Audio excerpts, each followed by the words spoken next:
Start है। आप सभी प्रिय छात्रों को मेरा नमस्कार। मैं रोहित मिश्रा आप सभी का अपने आरबीएस महाविद्यालय के ऑनलाइन प्लेटफॉर्म पर हार्दिक स्वागत करता हूं। आज मैं बीएससी एजी जो हमारे सेकंड सेमेस्टर के स्टूडेंट्स हैं उनकी क्लास में पढ़ाऊंगा। उनका जो सब्जेक्ट है फंडामेंटल ऑफ प्लांट पैथोलॉजी, वो मैं आज को पढ़ाऊंगा। तो पिछले क्लासेस में मैं जो है वो कुछ बेसिक टर्म्स के बारे में, प्लांट पैथोलॉजी की कुछ बेसिक शब्दावलियाँ थी उसके बारे में डिस्कशन किया था।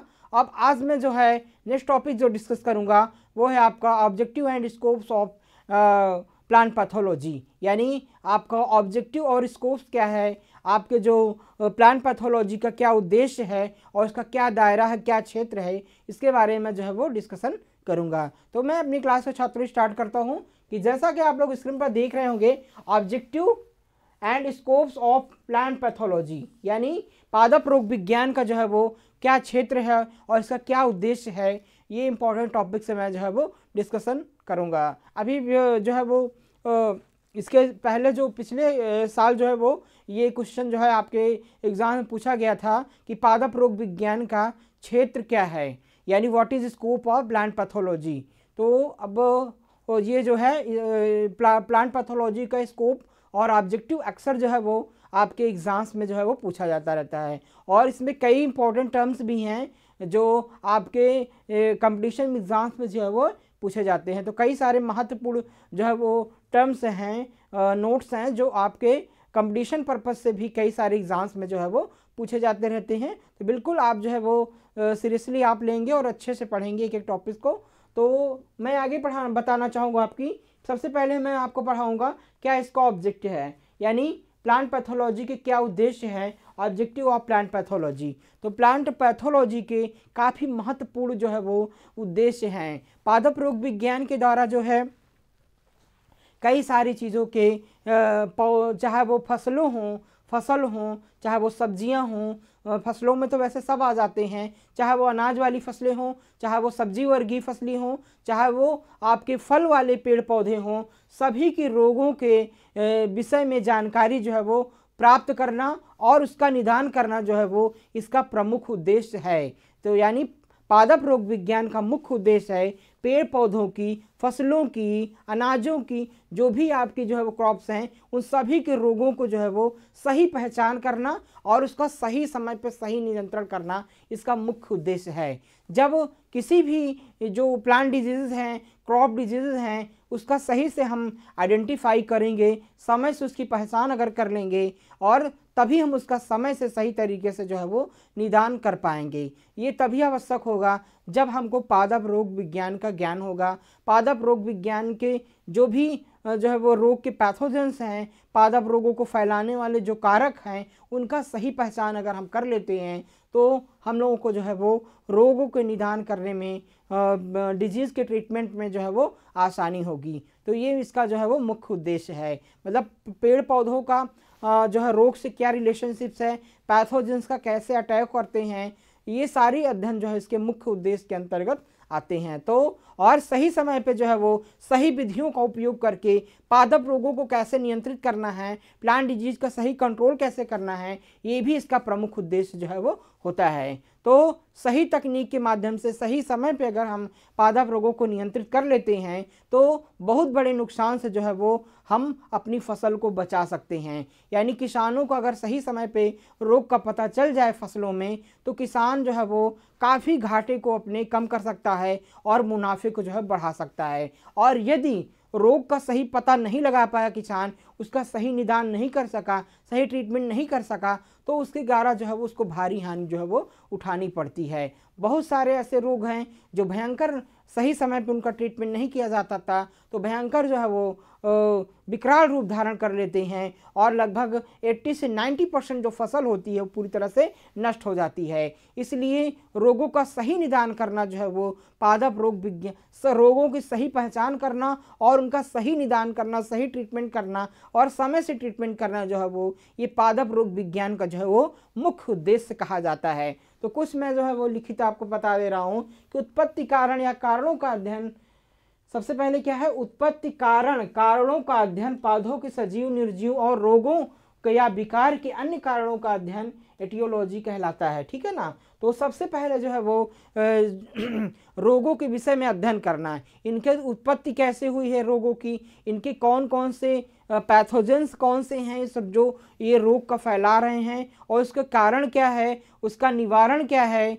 जो डिजीज़ है वो लिविंग ऑर्गेनिज्म के द्वारा हो रहा है कि नॉन लिविंग के द्वारा हो रहा है, सजीव के द्वारा यह रोग हो रहा है कि निर्जीव के द्वारा हो रहा है, किस प्रकार से यह रोग है उसकी सही पहचान करना इसका मुख्य उद्देश्य जो है होता है। तो इनका सही पहचान करना यानी रोगों की उत्पत्ति, कारण, सजीव है निर्जीव आदि का जो हम अध्ययन करते हैं उसे हम एटियोलॉजी के नाम से जो है वो जानते हैं, यानी हिंदी में इसको पादप हेतुकी क्यों कहते हैं। मान लीजिए स्टूडेंट्स, मान लीजिए हमारा कोई मान लीजिए प्लांट डिजीज़ है, पादप रोग है, तो सबसे पहले हम जानेंगे कि वो रोग किस कारण से है, किसकी उत्पत्ति कहाँ से हुई है और ये किस कारण से है और ये किसके द्वारा ये रोग जो है फैला है, यानी जो इसको फैलाने वाला पैथोजेंस है, ऑर्गेनिज्म है, वो लिविंग है या नॉन लिविंग है, सजीव है या निर्जीव है, किस प्रकार का ऑर्गेनिज्म है। सही तरीके से हम उस पैथोजेंस को जो है पहचानते हैं तभी हम रोग को निदान अच्छे से जो है वो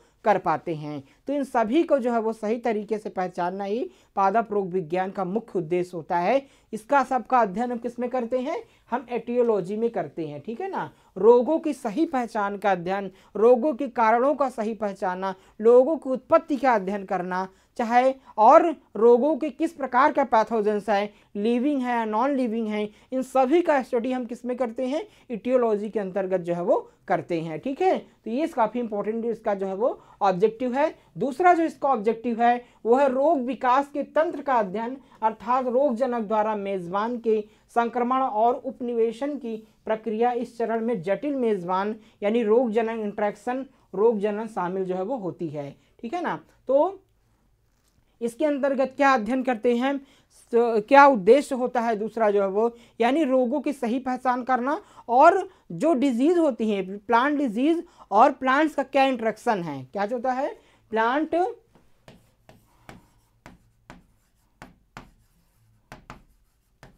प्लांट डिजीज और प्लांट्स का क्या इंटरेक्शन होता है, ठीक है ना, क्या है इनका क्या इंटरेक्शन है,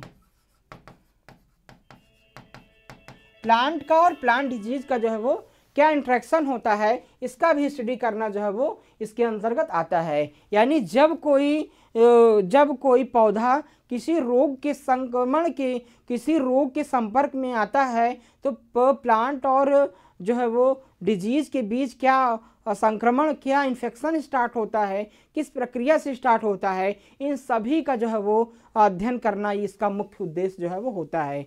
जब कोई पौधा किसी रोग के संपर्क में आता है तो उनके बीच क्या इंट्रैक्शन होता है, कौन कौन सी प्रोसेस होते हैं, कैसे रोग प्रवेश करता है पौधे के अंदर, इन सभी का अध्ययन करना इसका मुख्य उद्देश्य होता है। किसका होता है, पादप रोग विज्ञान यानी प्लांट पैथोलॉजी का। तो मैं उम्मीद करता हूं कि आप लोग समझ गए होंगे कि interaction it deals with the interaction of plant disease and plant relationship, यानी प्लांट और डिजीज का क्या रिलेशनशिप होता है, क्या क्या प्रोसीजर होते हैं, कैसे इन्फेक्ट करता है डिजीज को इसी प्लांट का, इन सभी का स्टडी किसके अंदर किया जाता है, प्लांट पैथोलॉजी के अंदर किया जाता है, ठीक है। तो ये मेजर दो है, इसके दो आपके ऑब्जेक्टिव थे, बिल्कुल स्क्रीनशॉट ले लीजिएगा। इसके बाद तीसरा जो इसका ऑब्जेक्टिव है वो है पर्यावरणीय परिस्थितियों के संबंध में कारक एजेंट रोगग्रस्त पौधों के बीच बातचीत का अध्ययन करें, सामान्यतः संख्या स्तर महामारी का विज्ञान कहलाता है, ठीक है ना। तो जो कोई भी रोग का संक्रमण जो होता है तो सबसे पहले किस प्रकार होता है, पर्यावरणीय दशाएं। मैंने आपको पहले ही बताया है, आगे ही बताऊंगा कि डिजीज ट्रायंगल आवश्यक होता है। जो रोग त्रिकोण होता है वो किसी रोग के लिए आवश्यक होता है। रोग त्रिकोण का मतलब होता है कि रोग को फैलने के लिए तीन चीज़ें आवश्यक होती हैं, पहला रोग, दूसरा होस्ट और तीसरा होता है पैथोजेंस, ठीक है ना। तो जब कोई डिजीज़ तभी ट्रांसमिट होगा जब इसको प्रॉपर जो है वो होस्ट मिलेगा, और किसी डिजीज को ट्रांसमिटेड होने के लिए तीन चीज़ें आवश्यक होती हैं। क्या क्या आवश्यक होती हैं, पहला जो होता है वो प्रॉपर होस्ट, दूसरा जो है वो पैथोजेंस, और तीसरा फेवरेबल इन्वायरमेंट। अगर फेवरेबल इन्वायरमेंट नहीं प्राप्त होगा तो डिजीज़ जो है वो नहीं जो है फैल पाएगी। इस प्रकार से जो है डिजीज़ का ट्रांसमिशन जो है वो नहीं होने पाएगा। तो इस प्रकार से उसका ट्रांसमिशन नहीं होने पाएगा तो डिजीज़ विल स्प्रेड नहीं हो पाएगी। तो इस प्रकार से रोगों को फैलने के लिए 3 चीज़ें मुख्यतः आवश्यक होती हैं। क्या क्या चीज़ें आवश्यक होती हैं? सबसे पहला प्रॉपर होस्ट होना चाहिए, दूसरा जो है पैथोजेंस होना चाहिए, और तीसरा क्या होता है, इन्वायरमेंटल कंडीशन होती है। तो इन्वायरमेंटल कंडीशन जो है वो मेजर रोल डिसाइड करती हैं किसी भी डिजीज़ की स्प्रेड के लिए। अगर पर्यावरणीय दशाओं के अंतर्गत क्या आता है, जैसे तापमान हो गया, प्रकाश हो गया, नमी हो गया, और हवा हो गया, आर्द्रता हो गया, कई सारे कारण होते हैं जो पर्यावरणीय जो कारक होते हैं, नेचुरल जो फैक्टर होते हैं, वो डिजीज़ की स्प्रेड के लिए अच्छे होते हैं, मतलब कि वो फेवरेबल होते हैं। अगर फेवरेबल इन्वायरमेंट डिजीज़ को मिल रहा है, ये सारी तापमान हो गया, प्रकाश हो गया, नमी हो गया, आर्द्रता हो गया, ये अनुकूल मात्रा में मिल रही है डिजीज़ को, तो डिजीज़ क्या होगा, बहुत तेज़ी से क्या होगा, फैलेगा, स्प्रेड करेगा। अगर ये दशाएं विपरीत दशा में हैं, नहीं सही से मिल रही हैं डिजीज़ की स्प्रेड के लिए, तो डिजीज़ का स्प्रेड जो है वो नहीं होने पाएगा। तो किसी भी रोग को अगर सही वातावरण मिल जाता है, सही वातावरण प्राप्त हो जाता है, सही इन्वायरमेंटल कंडीशन जो है वो प्राप्त हो जाती हैं, तो वह रोग जो है वो बहुत तेज़ी से फैलता है और भयंकर महामारी का रूप जो है वो धारण कर लेता है। तो इनका भी अध्ययन करना जो है वो प्लांट पैथोलॉजी का मुख्य उद्देश्य होता है कि रोग, कौन सा रोग जो है वो किस दशा में ज़्यादा स्प्रेड होता है और किस इन्वायरमेंटल कंडीशन में कम स्प्रेड होता है। तो इनका भी अध्ययन करना जो है वो पादप रोग विज्ञान का जो है वो उद्देश्य होता है, जिसे हम, जो भयंकर रूप धारण कर लेता है रोग, तो उसे हम महामारी या एपिडेमिक के नाम से जो है वो जानते हैं। ठीक है, इसके अगला पॉइंट है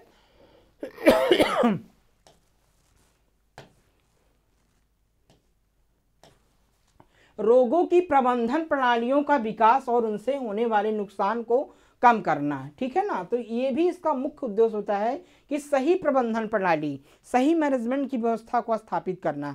देखिए, अगर किसी भी डिजीज़ का स्प्रेड होता है, तो अगर हम गुड मैनेजमेंट ही गुड उसका होता है, तो प्रॉपर क्योर, ठीक है ना, प्रॉपर क्योर अगर हम रखते हैं, रक्षण जो व्यवस्थाएं हैं अगर हम रखते हैं, अच्छा मैनेजमेंट रखते हैं, सही प्रबंधन रखते हैं। मैनेजमेंट क्या है? मैनेजमेंट वह प्रक्रिया होती है जो किसी भी जो है वो चीज़ों के प्रबंधन के लिए उचित होती है, कि जैसे रोग को फैलने के पहले ही हमारा सही मैनेजमेंट होना चाहिए। सही मैनेजमेंट का क्या है कि खेत जो है वो अनावश्यक खरपतवार नहीं होने चाहिए, खेतों की अच्छी साफ सफाई होना चाहिए, जो सही मात्रा में जो है वो न्यूट्रिएंट का स्प्रेड करना चाहिए, सही बैलेंस मात्रा में पोषक तत्वों को खेत में देना चाहिए, और एक जो है खेत जहाँ भी हमारी क्रॉप हो वहाँ प्रॉपर सनलाइट उसको मिलती रहे, ठीक है ना, और सही समय पे सिंचाई वगैरह, सारी प्रबंधन की जो दशाएं हैं वो हमारी अच्छी होनी चाहिए। जब रोग का प्रकोप होने की दशा हो तो उसमें हम अच्छा मैनेजमेंट करें, ठीक है ना। कोई हमारे सिम्टम्स डिजीज के दिखाई देते हैं तो तुरंत उसका ट्रीटमेंट करें, उसको आइडेंटिफाई करें, ये होता है सही प्रबंधन। अगर सही प्रबंधन किसी भी चीज़ में करते हैं, फसल में करते हैं, किसी भी चीज़ में, तो हमें सफलता जो ज़रूर अच्छी मिलती है। तो अगर हम फसल का सही प्रबंधन करते हैं तो हमें अच्छा प्रोडक्शन ज़रूर मिलेगा और कई सारी बीमारियों से, कीटों से हम फसल को जो है वो बचा सकते हैं। तो रोगों की जो प्रबंधन प्रणाली है उसका जो है विकास करना और सही समय पर सही निदान करना भी इसका मुख्य उद्देश्य जो है वो होता है पादप रोग विज्ञान का, ठीक है ना। तो रोगों का नियंत्रण करना, उनका प्रबंधन करना आदि मुख्य उद्देश्य होता है। तो हमेशा प्रबंधन रोग के पहले किया जाता है और नियंत्रण जो है जब रोग फैल जाता है उसके बाद किया जाता है, ठीक है ना। तो कंट्रोल कब होता है? कंट्रोल जब डिजीज़ जो है वो आ जाती है क्रॉप में, तब हम कंट्रोल करते हैं। और मैनेजमेंट कब करते हैं? डिजीज़ आने के पहले जितनी भी प्रक्रियाएं हैं जो मैंने अभी बताया वो सारी जो है वो आपके मैनेजमेंट के अंतर्गत जो है वो आती हैं। तो इनका सही समय पर करना ही इसका मुख्य उद्देश्य जो है वो होता है। तो ये रहा आपका जो है वो इसके प्लांट पैथोलॉजी के मुख्य उद्देश्य, ऐसे आप जो है बिल्कुल लिखेंगे। अब बात आती है कि इम्पोर्टेंस ऑफ प्लांट डिजीजेज। तो पादप रोग का महत्व क्या है? तो पादप रोग का महत्व बहुत ही अच्छा है, बहुत ज़्यादा है। वैश्विक स्तर पर पौधों की बीमारियों के कारण फसलों को भारी नुकसान होता है, ठीक है ना। तो रोग के द्वारा जो है वो फसलों को काफ़ी भारी नुकसान होता है। वो तो पता ही है आपको कि रोग जो है वो भयंकर महामारी का रूप धारण कर लेते हैं और वो किसी क्षेत्र से ज़्यादा जो है वो कभी कभी देखा जाता है कि कुछ ऐसे डिजीज़ेज हैं जो भयंकर महामारी का रूप धारण लेते हैं, ठीक है ना। स्थानीय के सिवा जो है वो विश्वव्यापी हो जाते हैं और काफ़ी मात्रा में जो है वो काफ़ी ज़्यादा उससे जो है वो फसलों की हानि होती है और उसके कारण जो है भुखमरी आदि का लोग शिकार हो गए हैं, ये तो हमने देखा ही है। तो रोग जो है वो वैश्विक रूप से काफ़ी जो है वो फैलने वाले बीमारियों को धारण करने वाले होते हैं। और दूसरा चीज़ क्या होता है, खेत में बीज बोने से लेकर कटाई और भंडारण तक जो है वो नुकसान हो सकता है। तो रोग जो है वो चाहे वो खेत में बीज बोने से ले तक जो है वो फसल को भंडारित करने तक जो है वो ये रोग का प्रकोप जो है वो फसलों में हो सकता है, ठीक है ना। यानी जब हम बीज को खेत में बोते हैं तब से रोग से लेकर के जब हम जो है वो क्रॉप को स्टोरेज करते हैं, ग्रेनरीज में जो है वो भंडारित करते हैं, तब तक रोगों को फैलने के चांसेस जो है वो रहते हैं।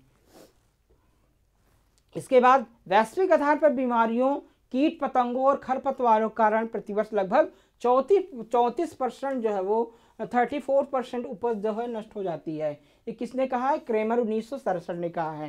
तो ज़्यादातर जो है वो देखा गया है कि लगभग 34% जो है वो फसल जो है वो रोग के कारण जो है वो नष्ट हो जाती है जनरली। यानी जनरली जो है वो देखा गया है कि लगभग 34% जो है वो क्रॉप जो है वो कीट पतंगों के द्वारा, खरपतवारों के द्वारा और बीमारियों के द्वारा जो है वो नष्ट हो जाती है। बताइए, काफ़ी जो है तो अगर इसको हम सही तरीके से खरपतवार का प्रबंधन कर लें, सही प्रकार से जो है वो कीटों का प्रबंधन कर लें, अपनी फसल को सुरक्षा कर लें, तो हम तमाम प्रकार के जो है वो ये जो 34% का लॉस होता है क्रॉप में, इससे हम अपनी क्रॉप को जो है वो बचा सकते हैं। तो ये कई सारे जो है वो अगर अच्छी प्रबंधन की विधियों को हम विकसित कर रहे हैं अपनी फसल में, तो हम लगभग 34% जो है वो लॉस को अपने जो है वो कम कर सकते हैं। और यही चीज़ें हमको प्रॉफिट में जो है वो ले जा सकती हैं, मतलब अच्छा प्रॉफिट हम ले सकते हैं। तो इस तरह से इसके नुकसान होता है। और जब पौधों की सुरक्षा के उपाय लागू नहीं किए जाते हैं तो बागवानी सहित प्रमुख फसलों में लगभग 30 से 50% जो है वो वार्षिक हानि जो है वो देखी गई है।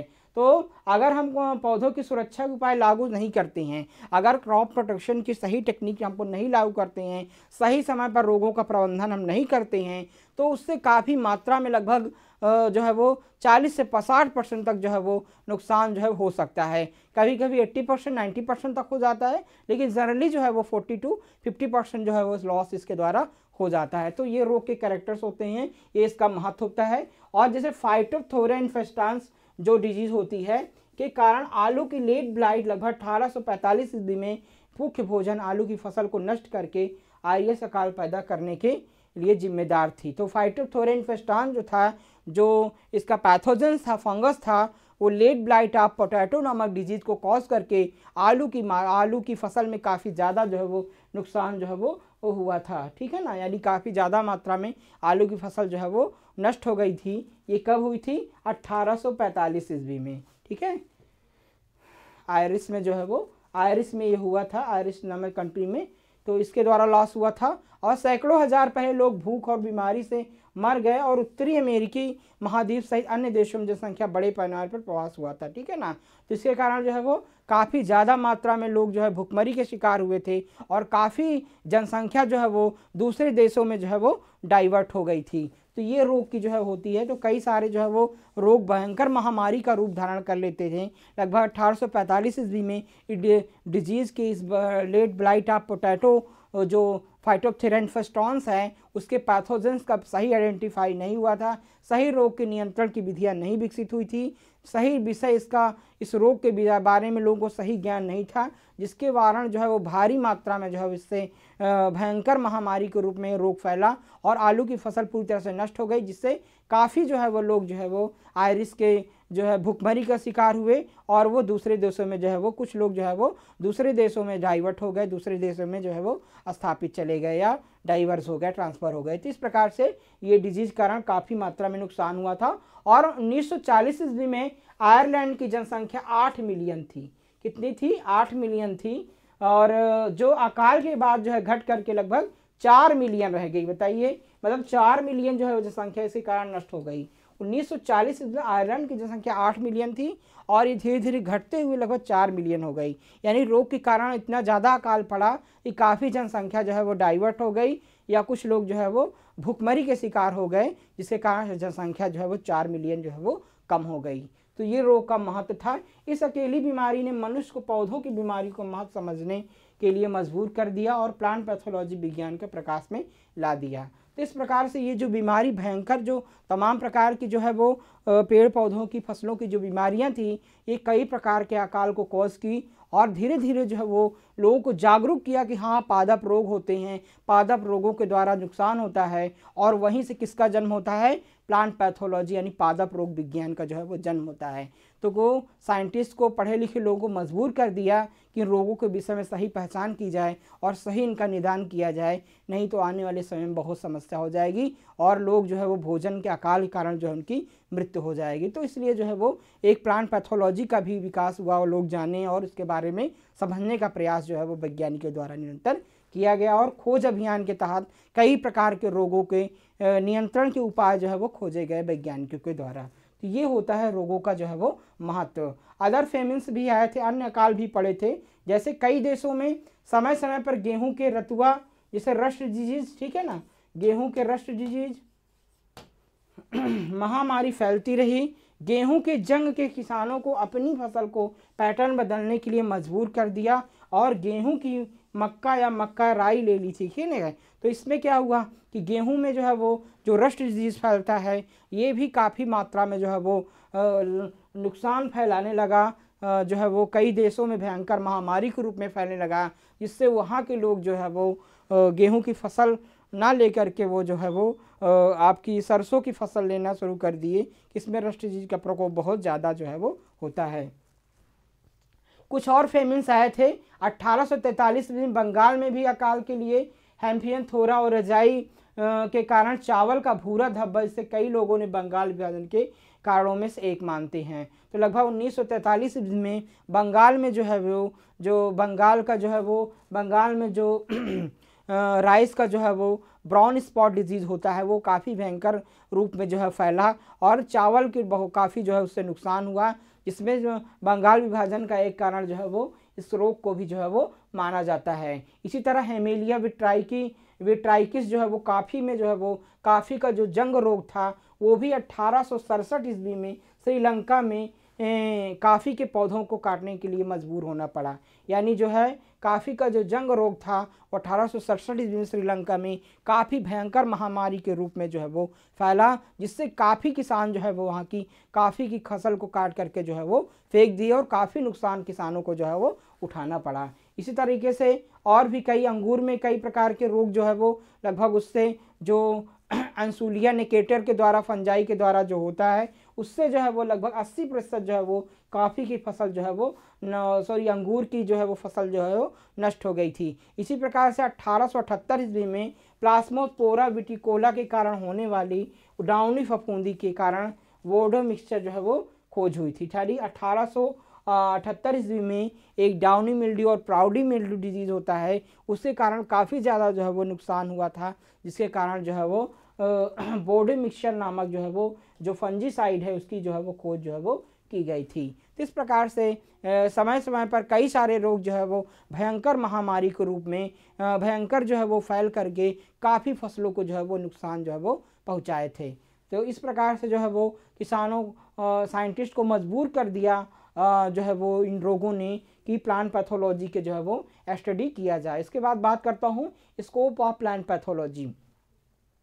तो प्लांट पैथोलॉजी का क्या दायरा है, या फिर आपसे पूछा जाए पादप रोग विज्ञान का क्या क्षेत्र है, क्या स्कोप है, तो ये सारी चीज़ें जो है वो एक ही हैं। तो पादप रोग विज्ञान का क्षेत्र काफ़ी बड़ा है, ठीक है ना, बहुत काफ़ी बड़ा है। जितना जो है वो अध्ययन किया जाए उतना ही कम है, ठीक है ना। तो पादप रोग विज्ञान के माध्यम से इसका अंतिम लक्ष्य जो है वो आर्थिक महत्व के, क्या लक्ष्य है, आर्थिक महत्व के पौधों की बीमारियों को रोकना और नियंत्रित करना। पादप रोग विज्ञान की जिम्मेदारियों को निम्न कई प्रकार से जो है वो इससे प्रस्तुत किया जाता है। तो जितनी भी जो आर्थिक रूप से महत्व वाली फसलें हैं, जो हमें इकोनॉमिकल पर्पज से जो इम्पोर्टेंट क्रॉप्स हैं, चाहे वो फील्ड क्रॉप्स हों, चाहे पल्सेस हों, चाहे ऑयल सीड्स क्रॉप हों, चाहे ग्रेन्स फसल, चाहे वेजिटेबल्स हों, चाहे फ्रूट क्रॉप्स हों, चाहे मेडिसिनल एरोमेटिक जो भी प्लांट्स हों, क्रॉप हों, वो हमारे लिए जो इम्पोर्टेंट हैं इकोनॉमिकल पर्पस से, उन सभी का जो है वो रोगों का अध्ययन करना इसका प्रमुख जो है वो क्षेत्र जो है वो कहा जाता है, ठीक है। इसके बाद रोगों की व्यापकता यानी उसका जो है डिस्ट्रीब्यूशन और उनकी घटनाओं का पता लगाने के लिए खेतों और बगीचों का क्षेत्रों का सर्वेक्षण करना।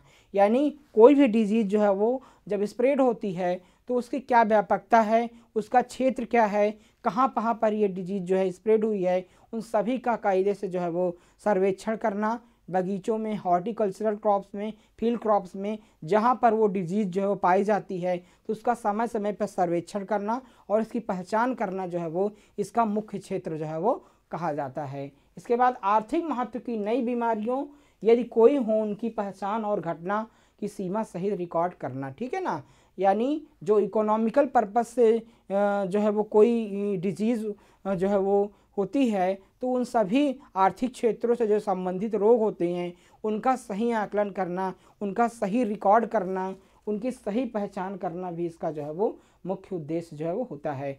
कोई नई बीमारी जब देखी जाती है कहीं पर उसकी जो है तो उसको जो है वो सही उसका जो है वो उसको आइडेंटिफाई करना, उसकी पहचान करना, उसको रिकॉर्ड करना, तो ये रिकॉर्ड रखना, ये सभी जो है वो पादप रोग विज्ञान के क्षेत्र के अंतर्गत जो है वो आते हैं। आर्थिक महत्व की विभिन्न बीमारियों से होने वाली हानि का आकलन करना। ठीक है ना, तो आर्थिक महत्व की जो कई प्रकार की बीमारियां हैं जो इकोनॉमिकल पर्पस से हमारे लिए नुकसानदायी होती हैं उन सभी का जो है वो आकलन करना। यानी कोई भी रोग जब फैलता है तो उस रोग के कारण कितना नुकसान हुआ है फसल में, इन सभी का जो है मूल्यांकन करना, आकलन करना, ये इसका प्रमुख क्षेत्र जो है वो माना जाता है। ऐसी बीमारियों के कारण लक्षण, पूर्वगामी कारणों और पुनरावृत्ति का अध्ययन जो है वो किया जाता है। तो इन ऐसी जो बीमारियां होती हैं इनका जो है वो रिसाइक्लिंग यानी पुनः ये अगर ये दोबारा आ रही हैं तो उनका अध्ययन करना, और ये इनके जो है वो जो उनका पूर्वगामी कारकों, जो उनके जो है वो मतलब रोग के पहले जो है वो कौन कौन से कारक थे, पहले किस किस कारण से हुआ था, और फिर से अगर रोग ये आता है उसकी पुनरावृत्ति होती है तब फिर किस कारण से ये रोग फैला है, इन सभी का अध्ययन जो है वो इसके क्षेत्र के अंतर्गत आता है। मतलब कि अगर कोई रोग जो है वो फसलों में पहली बार देखा गया और फिर उसके बाद फिर से अगले वर्ष दोबारा देखा जाता है तो फिर जो पहली बार देखा गया उस समय इन्वायरमेंटल कंडीशंस क्या थी और फिर से क्या इन्वायरमेंटल कंडीशन थी, किस प्रकार से जो है रोग ये फैला था पहले, अब किस प्रकार से है, पहले क्या लक्षण थे, दोबारा क्या लक्षण आ रहे हैं, इन सभी का अध्ययन करना इसका प्रमुख क्षेत्र जो है वो कहलाता है। इसके बाद आर्थिक रूप से महत्वपूर्ण पौधों की बीमारियों के प्रबंधन, उपयुक्त और किफ़ायती तरीकों का पता लगाना। ठीक है ना, तो आर्थिक रूप से जो महत्वपूर्ण पौधे हैं, आर्थिक रूप से जो महत्वपूर्ण फसलें हैं उनमें जो है वो उनका सही प्रबंधन करना। ठीक है ना, कि कोई भी रोग है उस रोग का प्रकोप ना होने पाए। ठीक है ना, तो प्रोटेक्शन जैसा कि कहा गया है protection is better than cure. ठीक है ना, तो जो इसका जो है वो आपका पादप रोग का जो संरक्षण है वो जो है कहीं जो है वो पादप रोगों का जो नियंत्रण है वो कहीं ना कहीं जो है वो रक्षण के लिए जो है वो अच्छा, यानी रक्षण जो है वो पादप रोग के नियंत्रण से अच्छा होता है। पहले से हम ही खेत को साफ़ सुथरा रखें, सही तरीके से फसलों को जो है वो उनकी बुआई करें, सही निरीक्षण करें कि रोग का प्रकोप होने ही ना पाए, तो हमको किसी नियंत्रण की जो है वो आवश्यक नहीं होगी।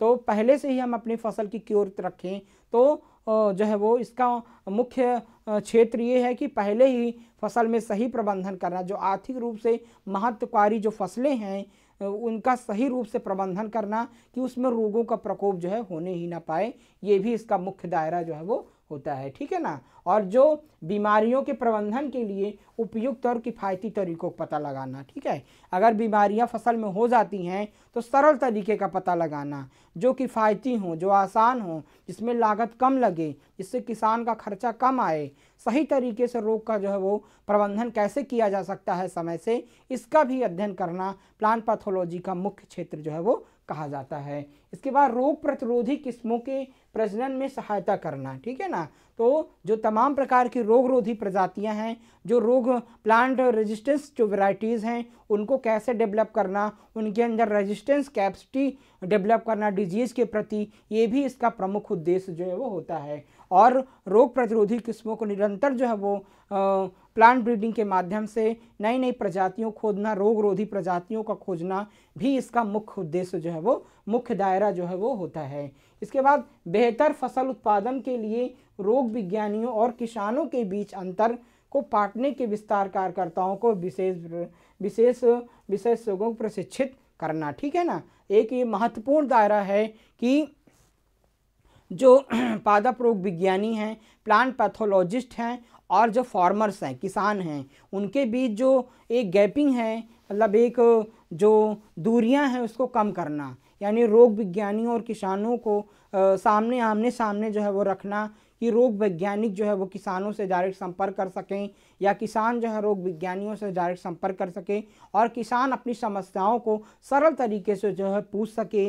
उन दोनों के बीच की जो दूरियां हैं उसको कम करना और रोगों के सही निदान का जो है वो पता लगाना और तमाम प्रकार के जो एक्सटेंशन सर्विसेज हैं, जो प्रसार शिक्षा है रोग विज्ञान के बारे में, उसका प्रचार प्रसार करना, उसका विस्तार करना देश में, उसका विस्तार करना अपने क्षेत्र में, तथा जो है विषय विशेषज्ञों और प्रशिक्षितों करना। ठीक है, जो एसएमएस हैं, जो सब्जेक्ट मैटर स्पेशलिस्ट हैं, जो विषय विशेषज्ञ हैं, उनको तैयार करना, उनके रिक्वायरमेंट करना, उनको जो है वो विषय विशेषज्ञों को फील्ड में भेजना, किसानों के पास भेजना और किसानों की जो समस्याएं हैं, पादप रोग से संबंधित जो समस्याएं हैं, उसका उचित निदान करना भी इसका प्रमुख जो है वो दायरा या क्षेत्र जो है वो होता है। तो ये इसके प्रमुख क्षेत्र हैं। तो इस तरीके से अगर हम सही प्रबंधन करके, सही तरीके से रोगों की पहचान करके, सही समय पे पहचान करके ये अगर रोगों को हम जो है वो